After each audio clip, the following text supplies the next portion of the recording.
Hello Minu, എന്തു പറ്റി? ഈ ലൂമിനിക്ക് വന്ന് പ്രകാശിച്ചിരിക്കേണ്ട നിന്റെ മുഖം ഭയങ്കര വിഷമത്തിലാണല്ലോ ഇരിക്കുന്നേ. എന്റെ പൊന്നമിത, ഇനി നീ ഒന്ന് പറഞ്ഞു നോക്ക്. ഇവൾക്കാണെങ്കിൽ ഒന്നിനും ഒരു സംതൃപ്തിയില്ല, സന്തോഷവുമില്ല. ഇത്രയും നല്ല പരിപാടി ഇവിടെ നടക്കുമ്പോഴോ? ലൂമിനിക്ക് നല്ല ഫുഡ് ഉണ്ടെന്നാ കേട്ടെ. എനിക്ക് നല്ല ഫുഡ് കഴിച്ചാൽ മനസ്സും നിറയും, വയറും നിറയും. നിനക്ക് നല്ല ഫുഡ് കഴിച്ചാൽ തൃപ്തിയാവില്ലേ? ഓ, അരമണിക്കൂർ കഴിഞ്ഞാൽ എനിക്ക് പിന്നെയും വിശക്കും. പിന്നെ ഇതൊന്നും കിട്ടില്ലല്ലോ എന്ന് ഓർക്കുമ്പോൾ പിന്നെ സങ്കടം വരും.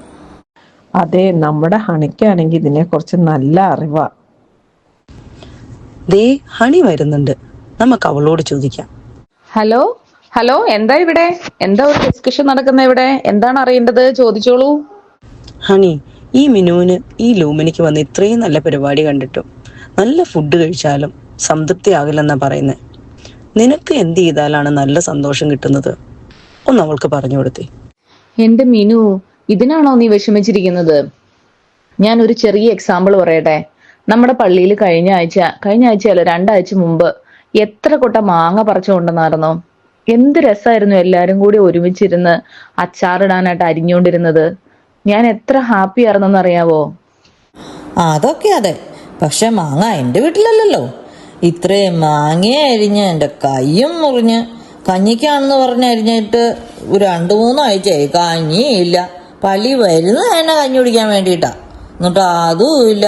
ഇനി ഇതൊക്കെ കേട്ട എന്ത് സന്തോഷം ഉണ്ടാവുന്ന പറയണേ. വി ക്യാൻ നെവർ വിൻ വിത്ത് മീനു. എനിക്ക് മടുത്തു. മിന്നു, നീ ക്രിസ്മസിനും ന്യൂ ഇയറിനും ഡ്യൂട്ടി ചെയ്തില്ലേ? നല്ല സാലറി ക്രെഡിറ്റ് ആയില്ലേ ഈ മാസം? പേ സ്ലിപ്പ് കണ്ടിട്ട് നീ ഹാപ്പി അല്ലേ? ഞാൻ വളരെ ഹാപ്പിയാണ്. എല്ലാ വീക്കെൻഡ് ഡ്യൂട്ടിയും പേ സ്ലിപ്പും, എന്ത് രസം, അടിപൊളി.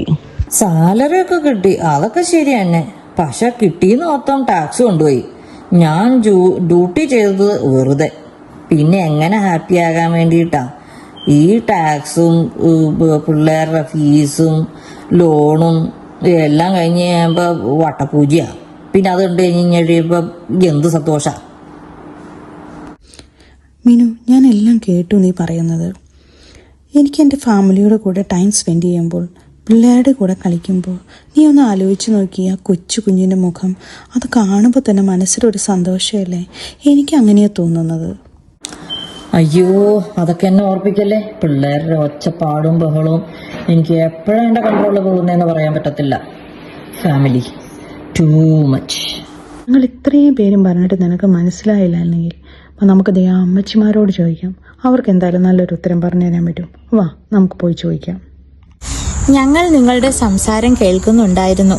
നിങ്ങൾ പറഞ്ഞതുപോലെ കുറെ ഫുഡ് കഴിച്ചാലും ശമ്പളം കിട്ടിയാലും ഒന്നും മനസ്സിന് സുഖവും സന്തോഷവും സംതൃപ്തിയും ഉണ്ടാവില്ല. കുറച്ചൊക്കെ ഉണ്ടാകാം, ശരിയാണ്. പക്ഷേ യഥാർത്ഥത്തിൽ നിങ്ങൾ യേശുവിനെ അറിഞ്ഞാൽ നിങ്ങൾ ഈ പറഞ്ഞതൊന്നിനും ഒരു സ്ഥാനവുമില്ല. അതെ, ബൈബിൾ വായിച്ചും 2 നേരമെങ്കിലും കുടുംബ പ്രാർത്ഥന നടത്തിയും കുർബാനയിൽ സംബന്ധിച്ചും പ്രാർത്ഥനാ കൂട്ടായ്മയായും നമുക്ക് ദൈവത്തെ കൂടുതൽ അറിയാം.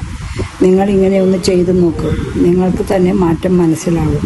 ദൈവത്തെ അറിയുന്നതിനാണ് നിങ്ങൾ ഇനിയും വീണ്ടും വീണ്ടും വേണമെന്ന് തോന്നേണ്ടത്, അല്ലാതെ ലോകസുഖങ്ങൾക്ക് വേണ്ടിയല്ല. എനിക്ക് മനസ്സിലായി, ലോകസുഖങ്ങളൊന്നും ശാശ്വതമല്ലെന്നും അതിൽ നിന്ന് കിട്ടുന്ന സന്തോഷങ്ങളൊന്നും സന്തോഷമല്ലവും അതൊരിക്കലും തൃപ്തികരമാകില്ലെന്നും എനിക്ക് മനസ്സിലായി. തീർച്ചയായും ഞാൻ എൻ്റെ ദൈവത്തെ അറിയാൻ കൂടുതൽ സമയം കണ്ടെത്തും. അമ്മച്ചി, ഞങ്ങൾക്ക് ദൈവത്തെ കാണിച്ചു തന്നതിന് നന്ദി.